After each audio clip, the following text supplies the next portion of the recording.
The events I'm about to share have haunted my life, leaving me unsure of what to do next. Desperation was creeping in as bills piled up and my savings dwindled. As a single parent to a 7-year-old, finding a steady job that paid well and allowed me to be home for my child was a challenge. Financial hardship became a constant companion, whispering doubts and fears into my ear. I spent countless nights staring at the ceiling, worrying about how I would keep a roof over our heads. One late night as I was scrolling through job listings on Indeed, a particular ad caught my eye. Easy job. Just press a button when the person on camera falls asleep. High pay, immediate start. The pay was astronomical for such a low-effort task. It seemed too good to be true, but at that moment, I was willing to consider anything. After a moment's hesitation, I clicked apply and filled out the application form, hoping for the best but expecting nothing. To my surprise, I received an email within minutes. The company called OmniView Technologies wanted to schedule an interview the next day. They provided an address and a time. The email was brief and formal, but the speed of their response added to my growing unease. Despite my reservations, I decided to go. The promise of upfront payment was too tempting to pass up. The next morning, I dropped my daughter off at school and headed to the address provided. It was a small, nondescript office building sandwiched between a laundromat and a vacant lot. The entrance was unremarkable, and the interior was just as bland. The receptionist, a pale woman with a vacant smile, directed me to a small interview room. A man in a suit greeted me, introducing himself as Mr. Black. His demeanor was calm, almost too calm, which did nothing to ease my nerves. He explained the job. I would be monitoring a live camera feed of a person sleeping. My only task was to press a button the moment the person fell asleep.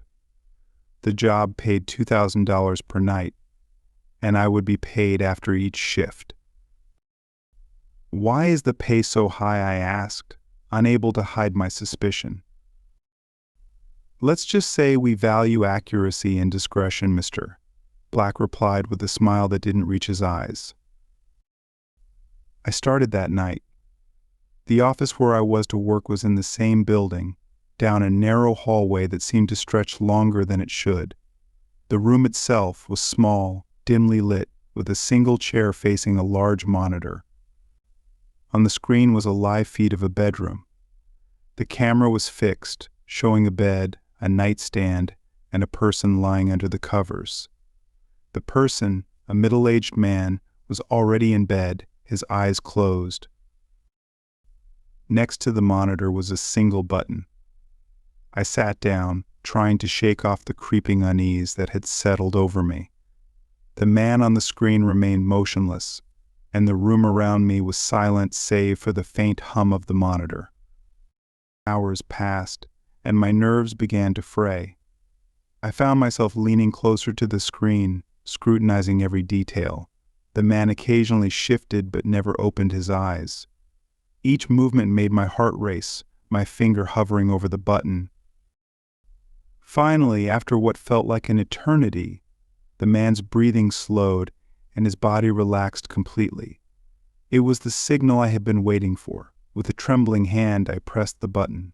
Nothing happened, no sound, no indication that my action had been acknowledged. I sat back, exhaling a breath I didn't realize I had been holding. The clock on the wall showed that my shift was over. I gathered my things, leaving the strange office with a sense of relief. The next day, I received my payment as promised. The money was real, tangible proof that the job, strange as it was legitimate. I tried to put the oddness of the experience out of my mind. But that night I returned to the office for my second shift. As I settled into the chair, I noticed something peculiar. The man on the screen was in the same position as the night before, wearing the same clothes, with the same serene expression on his face. A chill ran down my spine. I brushed it off as a coincidence, convincing myself that it was normal for someone to have similar nightly routines. Hours ticked by, and the unsettling feeling grew. The room seemed to close in around me, the silence becoming oppressive. Suddenly the screen flickered, and for a split second, I saw something that made my blood run cold, a shadowy figure standing at the foot of the man's bed. The image was gone as quickly as it appeared, leaving me questioning my sanity. Was it a trick of the light? A glitch in the feed? I didn't know, but my heart pounded in my chest, and I couldn't shake the feeling that something was terribly wrong. I pressed the button when the man finally fell asleep, my hand shaking more than before. Over the next few shifts, the oddities continued. I started receiving cryptic messages from my employer, instructions that seemed nonsensical but carried an undertone of urgency. "Do not look away from the screen," one message read. "Keep your focus," said another. The man on the screen remained unchanged, but the shadows around him seemed to move of their own accord. My sleep was plagued by vivid, disturbing dreams. In one, the man on the screen was staring directly at me, his eyes empty and lifeless. In another, I was in his room, unable to move as the shadowy figure loomed closer. I woke up each time drenched in sweat, the details of the dreams etched into my mind. One night I decided to look into the company OmniView Technologies. There was almost no information available, no website, no reviews, nothing. It was as if the company didn't exist outside of the job listing. My unease grew, but the money was too good to walk away from. I had to endure it, at least until I could find something else. The sense of dread continued to build, and the line between reality and my dreams began to blur. The cryptic messages, the eerie stillness of the man on the screen, and the shadows that seemed to move with a life of their own, all of it was driving me to the edge. Each night I questioned my sanity a little more, wondering if I was caught in some elaborate nightmare. But as the financial burden eased, I couldn't ignore the growing suspicion that I was part of something far more sinister than I had initially believed. And that realization was terrifying. Night after night, I returned to that dimly lit office, each shift dragging me deeper into a state of unease. The man on the screen remained a constant, an unmoving figure, whose serene expression belied the growing horror I felt. It wasn't just the repetitiveness that unnerved me, it was the sense that I was being watched, that something or someone was aware of my every move. The cryptic messages from my employer continued, becoming more frequent and more disturbing. "Stay focused," one message read. "Do not turn around," said another. These messages would pop up randomly on my screen, making me jump every time. I couldn't shake the feeling that they were meant to keep me on edge, to keep me scared. One night, as I sat in a small, claustrophobic room, the silence was broken by a faint tapping sound. At first I thought it was just my imagination, a product of my frayed nerves. But as the tapping grew louder and more insistent, I realized it was coming from somewhere inside the office. My heart raced as I scanned the room, but there was nothing out of place. The screen flickered again, and this time the shadowy figure at the foot of the man's bed lingered longer. It was darker than the shadows around it, its form vaguely humanoid but indistinct. I felt a chill run down my spine as the figure seemed to turn its head, almost as if it were looking directly at me. Then, just as suddenly as it had appeared, it vanished. My nights were no longer just about pressing a button when the man fell asleep. They had become a test of endurance, a battle against the creeping paranoia that threatened to overwhelm me. I began to notice other oddities. The room seemed to grow colder as the night wore on, and sometimes I could swear I heard whispering voices, too faint to make out but always present, like a constant murmur in the back of my mind. One night, while I was on my way to the office, I ran into a man who claimed to have worked for Omniview Technologies. He was disheveled, his eyes wild and filled with fear. He grabbed my arm and whispered urgently, "Leave while you still can. They're watching us. They're always watching." Before I could ask him any questions, he hurried away, leaving me standing in the street, more confused and terrified than ever. I tried to find out more about Omniview Technologies, but every attempt led to dead ends. It was as if the company was a ghost, existing only in shadows and whispers.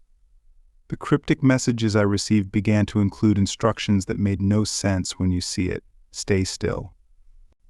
And the shadows know your name. Each message seemed designed to heighten my paranoia, to push me closer to the brink.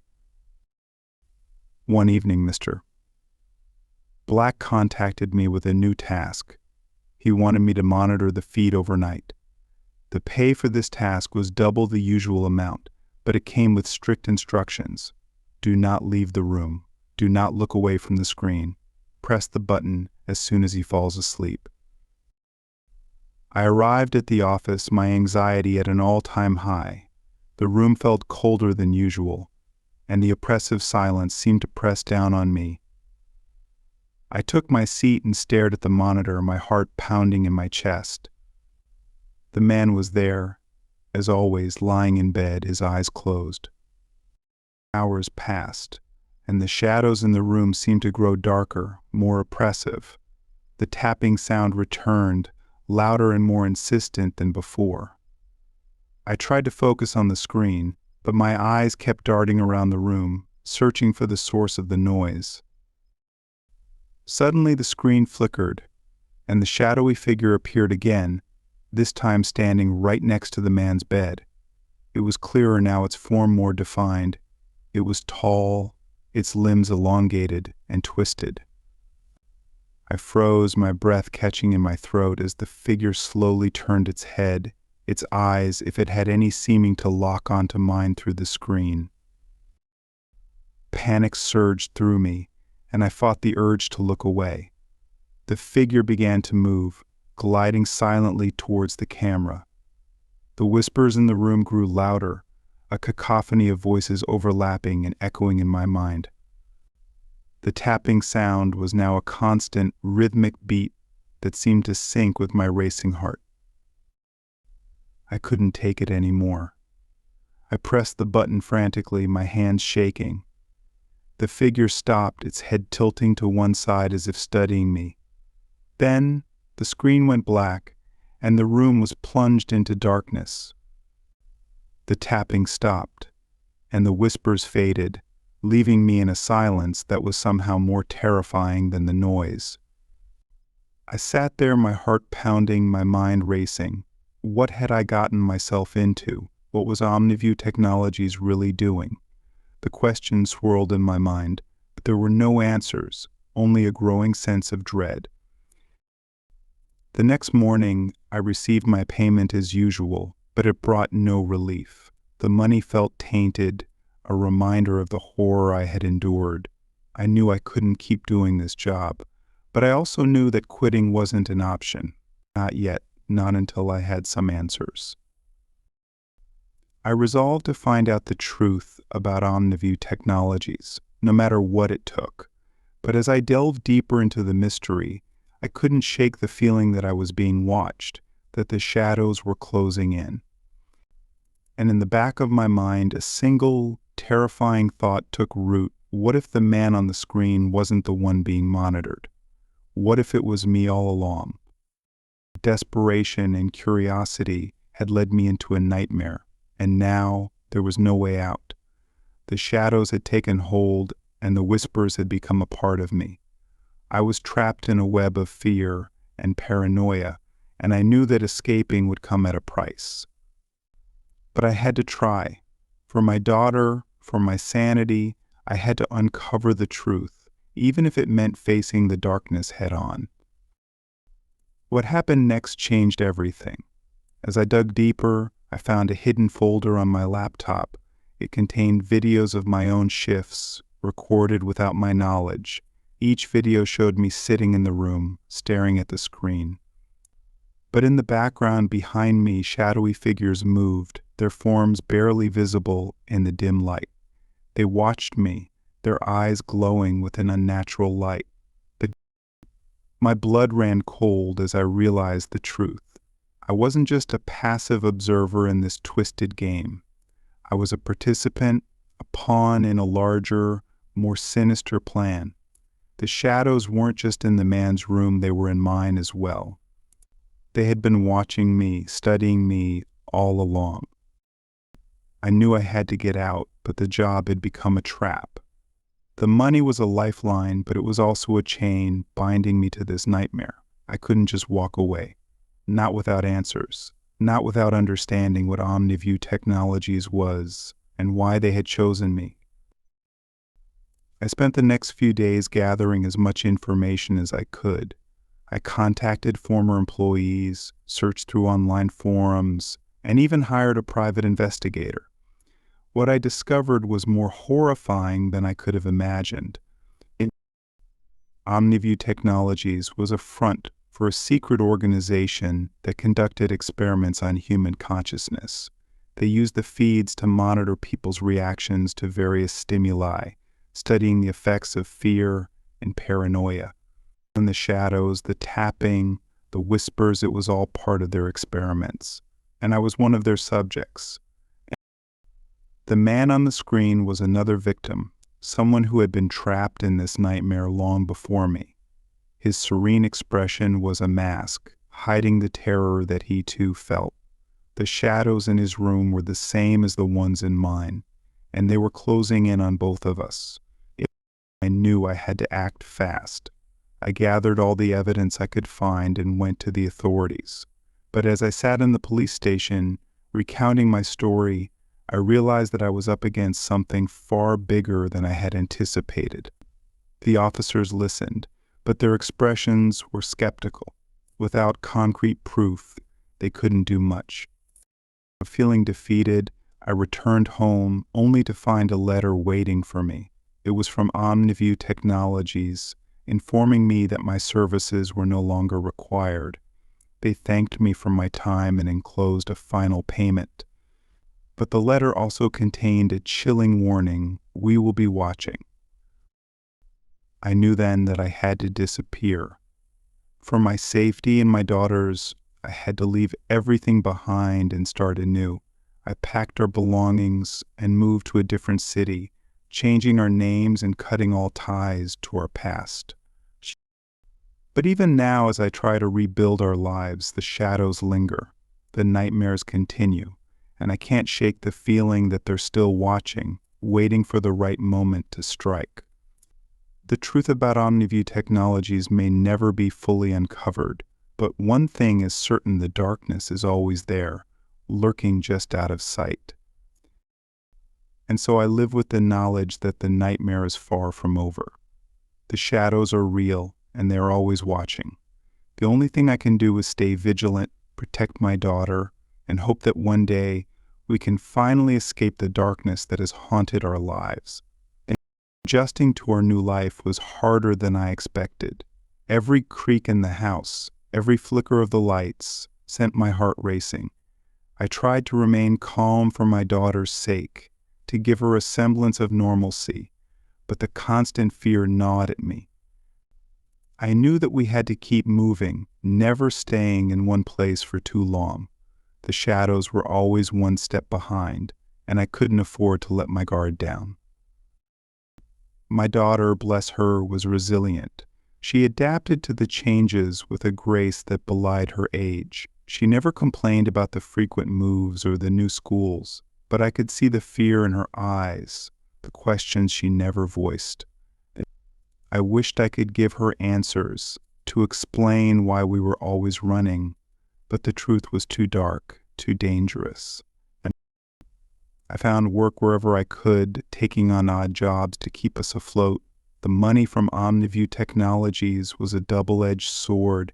It provided us with the means to escape, but every time I touched it, I felt the weight of the shadows pressing down on me. I tried to use it sparingly, relying more on my own earnings to build a new life. Despite my efforts, the nightmares persisted. They became more vivid, more real. I would wake up in a cold sweat, the whispers from my dreams echoing in my mind. "They're coming," they would say. "You can't hide forever." I knew I couldn't keep running forever, but I didn't know how to fight something I couldn't see, couldn't understand. One night, as I was lying in bed, the nightmares took on a new form. Instead of the usual shadowy figures and disembodied voices, I saw a face. It was the man from the screen, his eyes wide with terror. When he was trying to speak, but no sound came out, I woke up with a start, my heart pounding in my chest. The dream felt like a warning, a plea for help. I decided then that I couldn't run anymore. I had to confront the darkness, to find out what OmniView Technologies had done to us. I couldn't do it alone, though. I needed help, someone who understood what I was up against. I reached out to the man who had warned me to leave, the former employee of OmniView Technologies. It took some time to track him down, but eventually I found him living in a small town, far away from any major city. His name was Alex, and he looked even more haggard than when I had last seen him. The fear in his eyes was palpable, but he agreed to meet with me. We met in a quiet cafe, away from prying eyes. Alex was nervous, constantly looking over his shoulder, but he listened as I told him everything. He nodded, his face growing graver with each passing minute. "I knew this would happen," he said, his voice barely above a whisper. "They don't let anyone go. Not really. We're all part of their experiment." He explained that OmniView Technologies was more than just a front for a secret organization. They were studying the effects of fear and paranoia on the human mind, but their ultimate goal was far darker. They wanted to control it, to manipulate it for their own ends. The shadows, the whispers, they were all part of their experiments, designed to break us down, to see how far they could push us. But why, I asked, desperate for answers. What do they want? Alex shook his head. Power, control. They believe that by understanding fear, they can harness it, use it to manipulate others. We're just test subjects, expendable. I felt a surge of anger and fear. How do we stop them? Alex looked at me, his eyes filled with a mixture of hope and despair.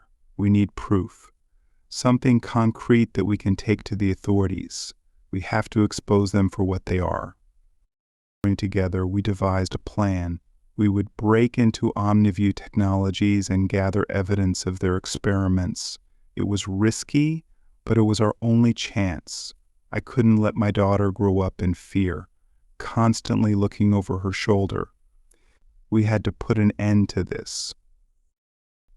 The night we chose for the break-in was stormy, the rain lashing against the windows as we made our way to the building. The shadows seemed to cling to us, the whispers growing louder in my mind.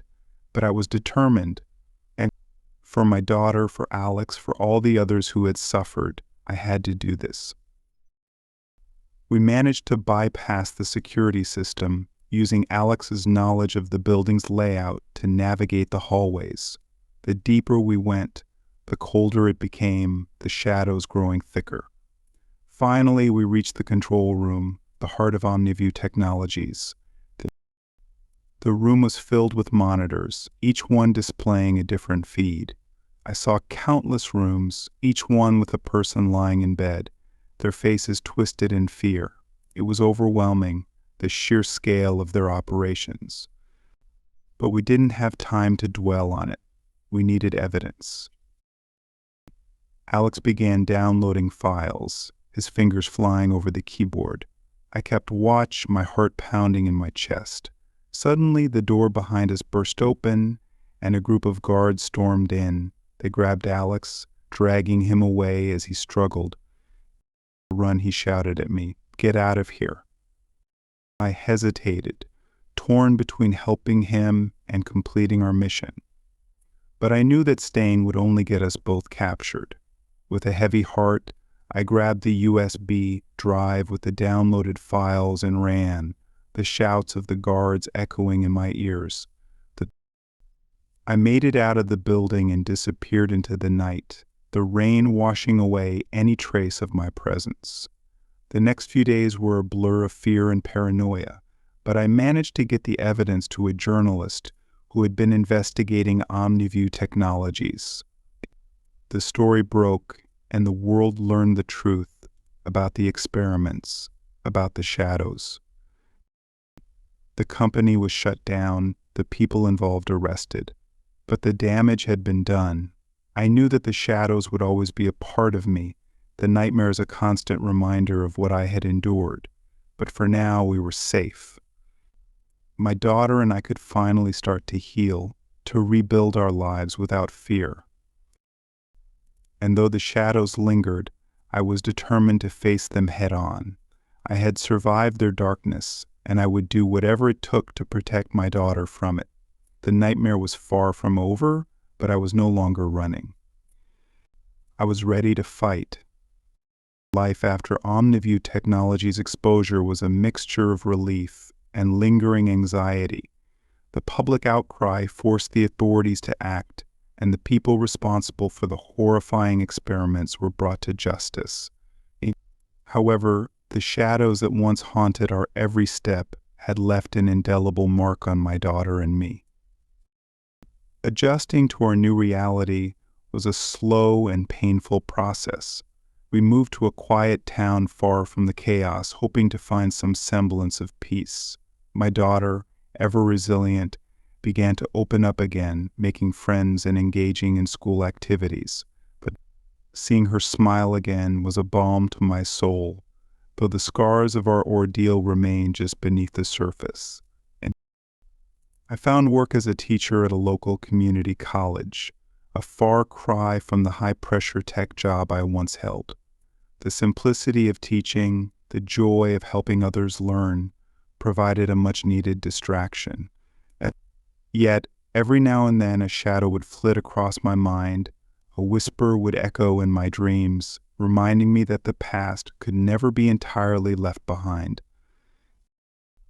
One evening, as I was grading papers in our cozy living room, my daughter came to me with a question that made my heart skip a beat. "Mom, do you ever think about Alex?" she asked softly. I looked up, surprised. It had been months since we had spoken about him, the man who had risked everything to help us. His fate had haunted me, a constant reminder of the price of our freedom. "Yes, sweetie," I replied, my voice thick with emotion. "I think about him a lot. He was very brave, and he helped us when we needed it the most." "Do you think he's okay?" she asked, her eyes wide with concern. I wished I could offer her reassurance, but the truth was, I didn't know. Alex had been taken by the guards, and I hadn't heard anything about him since. The uncertainty weighed heavily on my mind, a loose end in our otherwise newfound peace. But "I hope so," I said finally. "I like to believe that he's out there somewhere, safe and free." Her small hand slipped into mine, and we sat in silence for a moment, drawing strength from each other. Despite everything, we had each other, and that was enough. As the months passed, the nightmares gradually lessened, and the shadows seemed less menacing. Our routine became more settled, our lives more ordinary. But the sense of vigilance never entirely left me. I took precautions, ensuring that we were always aware of our surroundings, that we never grew too comfortable. The lessons learned from our ordeal had become ingrained in my psyche. Then, one day, an unexpected letter arrived. It was postmarked from a city several states away and had no return address. My hands trembled as I opened it, a familiar sense of dread creeping up my spine. The letter was from Alex. "Dear Anna Komalaini." If you're reading this, it means I've managed to stay hidden long enough to reach out. After the night we broke into Omniview, I was taken into custody, but I managed to escape during a transfer. I've been on the run ever since, trying to stay one step ahead of the shadows. But I wanted to let you know that I'm okay, and I'm still fighting. The information we gathered brought them down, but there are others out there, other factions that are just as dangerous. I can't tell you where I am for your safety and mine, but know this: you're not alone. There are others like us, people who have survived and are working to expose the truth. Stay vigilant, stay safe, and if you ever need help, reach out to the network. You'll know how to find us. Take care of your daughter and give her a hug from me. She deserves to grow up free from fear. Yours, Alex. Tears welled up in my eyes as I read his words. Alex was alive, and he was still fighting. The sense of relief was overwhelming, but it was tempered by the knowledge that the battle was far from over. There were still threats out there, still shadows lurking in the corners of our world. I shared the letter with my daughter, and we hugged each other tightly, finding solace in the fact that we were not alone. The fight for freedom, for truth was ongoing, but we had allies, people who understood what we had been through and were working towards a better, safer future. From that day forward, I became more involved in the network Alex mentioned. It was a secret, underground community of survivors and activists, all dedicated to uncovering and exposing the hidden dangers that still existed. I used my skills and knowledge to help in any way I could, contributing to the cause that Alex had so bravely championed. Life continued, and while the shadows never completely disappeared, they no longer held the same power over us. My daughter grew stronger, more confident, and I found a new purpose in the fight against the darkness. We had come a long way, and though the journey was fraught with challenges, we faced it together, determined to create a world where fear could no longer control us. In the end, we learned that true freedom wasn't just about escaping the shadows, it was about standing up to them, confronting the darkness, and shining a light so bright that the shadows had nowhere left to hide. And that was a battle we were ready to fight.